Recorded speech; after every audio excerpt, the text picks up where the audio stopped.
Bien, ¿y cuáles son las oportunidades? Las oportunidades son, en mi concepto, primero, una mayor preocupación por la salud, y eso se ve, digamos, exacerbado ahora en esta época de pandemia, eh, porque la gente obviamente pues está asustada de no contagiarse, y ahora lee más información sobre cómo fortalecer sus defensas y se preocupa por tener una alimentación más saludable y tener un estilo de vida más saludable. Entonces hay una mayor preocupación por la salud, la gente está más proclive a invertir en su salud, y allí hay una oportunidad para la apiterapia. Hay un mayor interés por la medicina natural, y eso es una corriente que viene desde antes de la pandemia. Eh, la medicina natural ha tenido un auge, las personas se han volcado al uso de tratamientos naturales, de fitoterapia, de plantas, de productos naturales en general para el cuidado de su salud.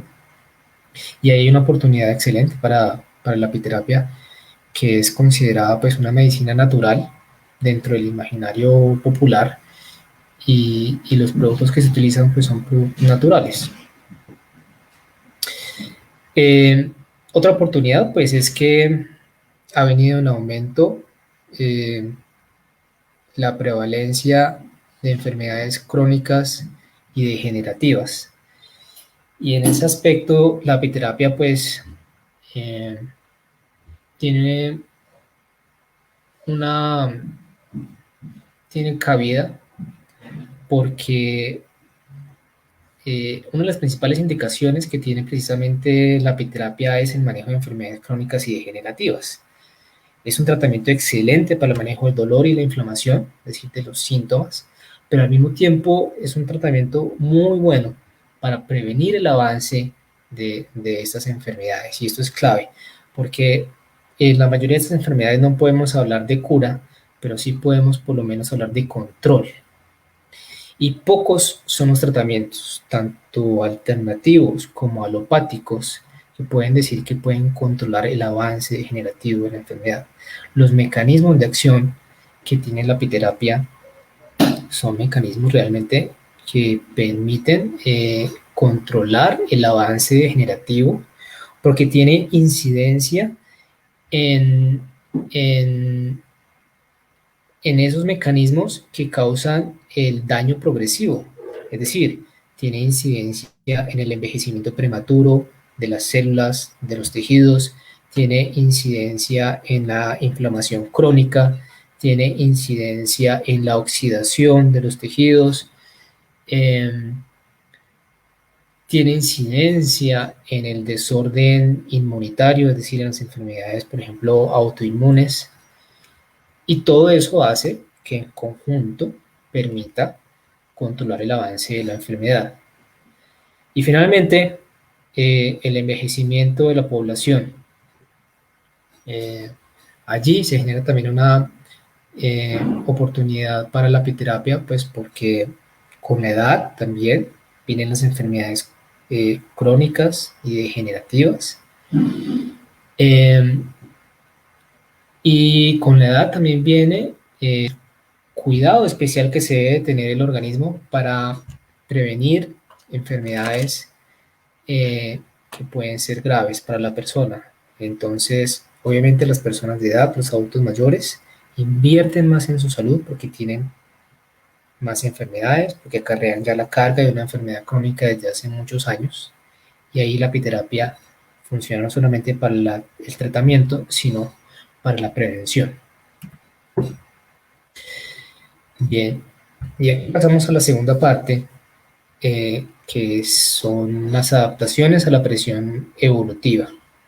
Entonces, aquí vemos, por ejemplo, en esta época de pandemia, la Organización Mundial de la Salud pues, ha emitido los lineamientos y las guías y las recomendaciones que deben tener los gobiernos para el manejo de esta pandemia. Y todas estas recomendaciones surgen de la medicina y en la información basada en las evidencias. Ese es el discurso imperante en la actualidad, la información basada en las evidencias.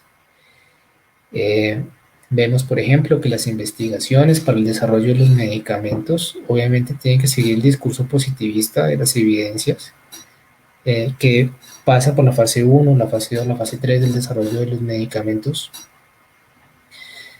Y vemos, por ejemplo, que los fondos de inversión, tanto públicos como privados, y los fondos filantrópicos para el desarrollo de medicamentos que impacten la salud pública, se dirigen a los proyectos de investigación, que todos ellos son basados en las evidencias, y finalmente el público general se va a ver beneficiado de ello. Se reconoce que todo lo que información que no esté basada en las evidencias sencillamente son opiniones. Esto impone, digamos, una presión evolutiva hacia todos los tratamientos médicos y hacia todas las terapéuticas, eh, que implica que todas las terapéuticas y los tratamientos médicos deben basar su discurso en las evidencias.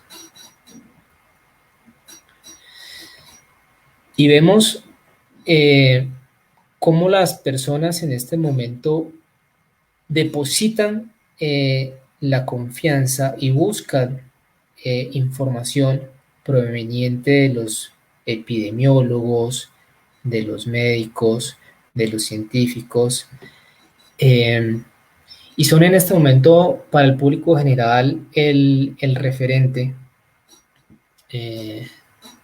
donde van a encontrar la información que buscan para el manejo en general de su salud.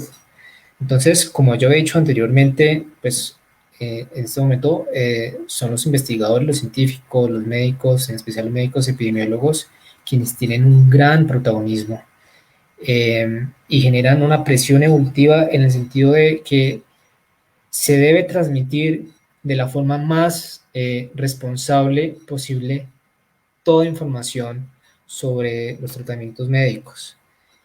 Y siendo la apiterapia una terapéutica alternativa médica, pues debe estar acorde a ese contexto imperante actual.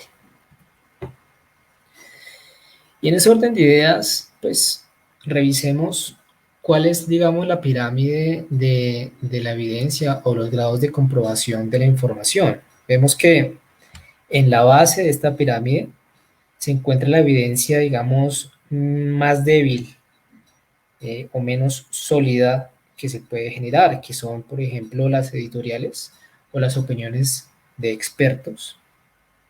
Luego siguen las series o notificaciones de casos, luego siguen los estudios de casos y controles, luego estudios de cohortes, luego ensayos controlados y aleatorizados, y finalmente el grado de evidencia más alto que existe, que son los metaanálisis. Hacia allá debe apuntar, digamos, la sustentación que debe tener la información que se transmita sobre apiterapia. Pero lo que vemos actualmente es que en general la evidencia que respalda la apiterapia dentro, digamos, del campo de la práctica de la apiterapia básicamente está en los dos estratos más bajos de la pirámide de la evidencia, que son las opiniones de expertos y las series de casos. Que no quiere decir que esto no sea evidencia, sí es evidencia, pero es la evidencia que está más proclive al sesgo y tiene una menor inferencia causal que los otros grados de evidencia. Entonces, lo que nosotros tenemos que buscar es que el grado de evidencia que se transmita o el grado de evidencia sobre el cual se basa la información que estamos transmitiendo sobrepase, supere la opinión de expertos y las series de casos y vayamos más allá. Eso es supremamente importante para poder entrar dentro de la institucionalidad médica y para poder tener, eh, generar más confianza en el público general.